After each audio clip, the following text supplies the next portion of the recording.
Hello friend, কেমন আছেন সবাই? আশা করি সবাই ভালো আছেন।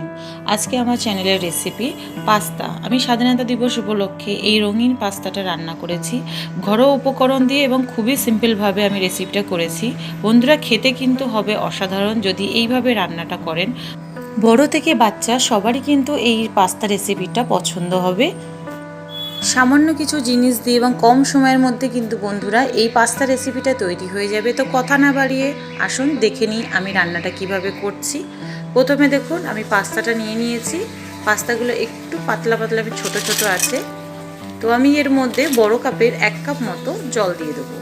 দিয়ে পাস্তাটাকে আমাদের প্রথমে একটু সেদ্ধ করে নিতে হবে। পাস্তাগুলো কিন্তু খুবই ছোট ছোট এবং পাতলা টেক্সচারে, তো এটা কিন্তু বেশি সময় লাগবে না, 2 মিনিটের মধ্যেই কিন্তু পাস্তাগুলো সেদ্ধ হয়ে যাবে ভালোভাবে।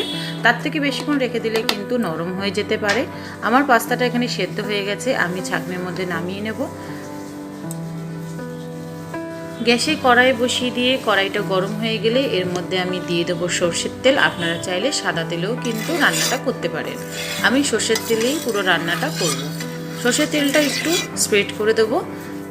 তেলটা গরম হয়ে গেলে এর মধ্যে 2টো ডিম দিয়ে দেবো। বন্ধুরা, 2টো ডিমকে ভালোভাবে একটু ভেজে নেব। আমার চ্যানেলে যদি নতুন হয়ে থাকেন বন্ধুরা, আমার চ্যানেলটাকে সাবস্ক্রাইব করে বেল আইকনটা অবশ্যই প্রেস করে দেবেন, যাতে নতুন নতুন ভিডিও নোটিফিকেশান সবার আগে আপনাদের কাছে পৌঁছে যায়। ডিমগুলোকে দেখুন ভালোভাবে এভাবে একটু ভেঙে নিতে হবে।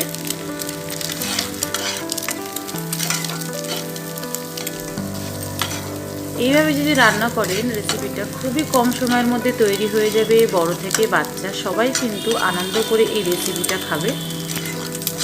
ডিমগুলোকে এইভাবে খুন্তি দিয়ে ভেঙে নেবেন, নিয়ে একটু ভুজিয়া বানিয়ে নেবেন। এটা আমি আলাদা একটা বাটিতে তুলে নেব।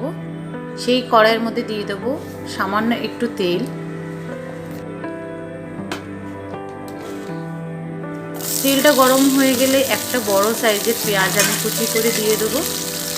পেঁয়াজটা যতক্ষণ না ব্রাউন কালার চলে আসে ততক্ষণ ভেজে নিতে হবে বন্ধুরা। পেঁয়াজটা ভাজা হয়ে গেছে, এর মধ্যে দিয়ে দেবো লঙ্কা। ঝালটা অবশ্যই আপনাদের অনুযায়ী দেবেন। পেঁয়াজ আর লঙ্কাটা একসাথে ভালোভাবে ভাজা হয়ে গেলে এর মধ্যে আগে থেকে ভেজে রাখা পাস্তাগুলোকে দিয়ে দেবো। দিয়ে 2 মিনিট মতন একটু নাড়াতে থাকবো।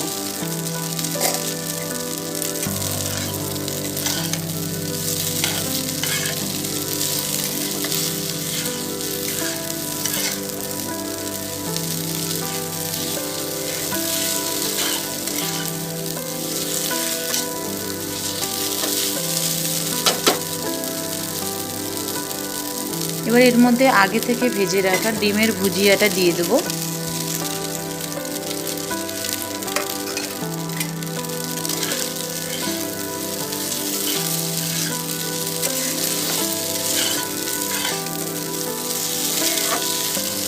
আমরা আগেই কিন্তু ডিম ভাজার সময় নুন ব্যবহার করেছিলাম, তো এখানে আমি হাফ টিস্পুন মতো নুন দিয়ে দেবো পাস্তাতে স্প্রেড হওয়ার জন্য।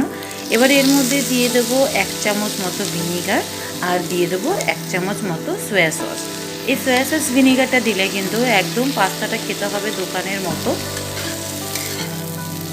আমার আজকে পাস্তা রেসিপিটা কিন্তু অলমোস্ট রেডি হয়ে গেছে বন্ধুরা। এর মধ্যে সামান্য একটু পাস্তা মশলা দিয়ে 2 মিনিট মতো নাড়িয়ে চাড়িয়ে নামিয়ে দেবো। আজকের আমার পাস্তা রেসিপি কিন্তু একদম রেডি।